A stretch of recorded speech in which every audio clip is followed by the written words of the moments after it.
We're witnessing horrible things in Israel-Palestine. We're witnessing so much hatred and violence in the diaspora. And we cannot continue like this. This is not going to end well for any of us. Simply not having hope and not continuing this work is not an option.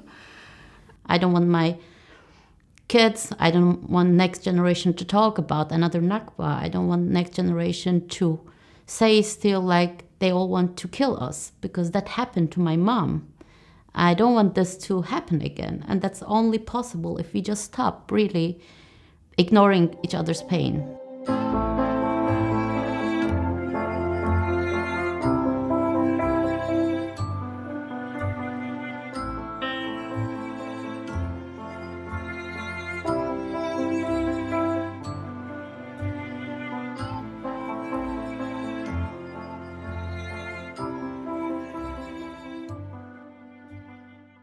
I remember I got the news online and I was like, wow, that is gonna be really huge. That's gonna be really bad for Palestinians, for the people in Gaza, for the Israelis, and for the Palestinians and Jewish people in diaspora. Then I saw the post of Chris, my friend, whom I met at anti-Semitism and racism workshop that we did together.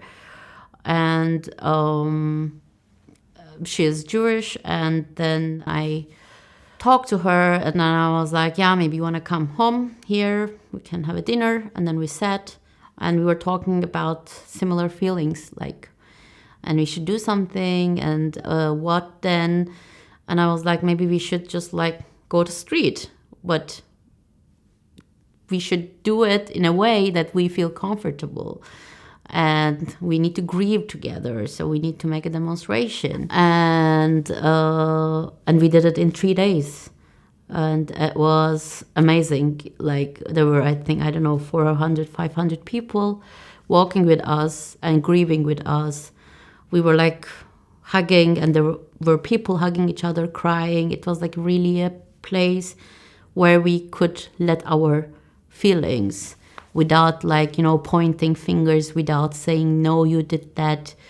We are this side, you are the enemy, kind of. We were just there to remember all the hostages, to remember all the people who were killed, and the kibbutz and Nova Festival also who were being killed, who were killed already in Gaza. Yeah, since then, we have been doing that. And Svetlana came also there. So that's how we met.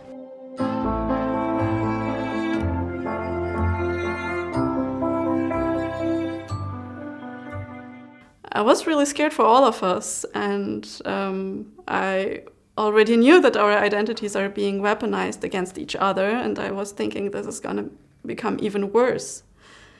Everything felt really horrible, and I think I was just doom scrolling on social media, and then suddenly I saw a post come up, and the profile was like almost empty, and it was just Palestinians and Jews for Peace by a group of Palestinian and Jewish friends.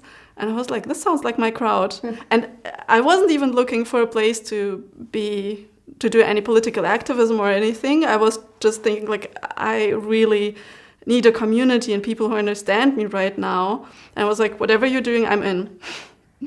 And then we had a Zoom call, and 3 days later, with too little sleep and anxious as hell, I was so scared. I held my first speech at a demonstration. And for me, like, at that time, being very public as a Jewish person after this whole, hiding my identity for most of my life, and also coming out as a Jewish person who also stands with Palestinians, this felt scary as hell.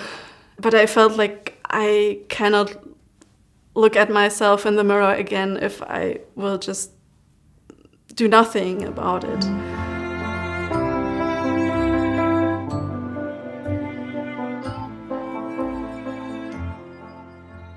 We received of course, also backlash and hate and everything. But at the same time, we received so much support by people that we have never met. People are just so generous towards us. There are people who have been doing similar work as us. Also people from Israel, Palestine, from all over the world. People from our communities who are reaching out to us. You know, this trust that we built, even with people that we just met. This is so powerful, and it's always crazy hearing about people like, oh, there cannot be peace because, oh, too much has happened. And then we just hang out in some bar in Berlin, and it's like, we're fine. We can do that. I think what makes me go on is first the people that I meet on the way. And like there are a lot of peace activist groups, especially in Palestine, Israel, that are like doing it for decades. And for me, like as long as I see people doing that, Palestinians, Israelis, Jewish people, like holding on to each other and saying, no, we're not enemies, we refuse to be enemies, and we deserve to live. And as long as these people exist, I will exist doing that, I think. So I have the strength coming from them. And I know that I'm also part of this strength, you know. Yeah, it's like a tree, and we are the roots. So the tree will be alive as long as we are like connected to these roots, and we're all part of the roots.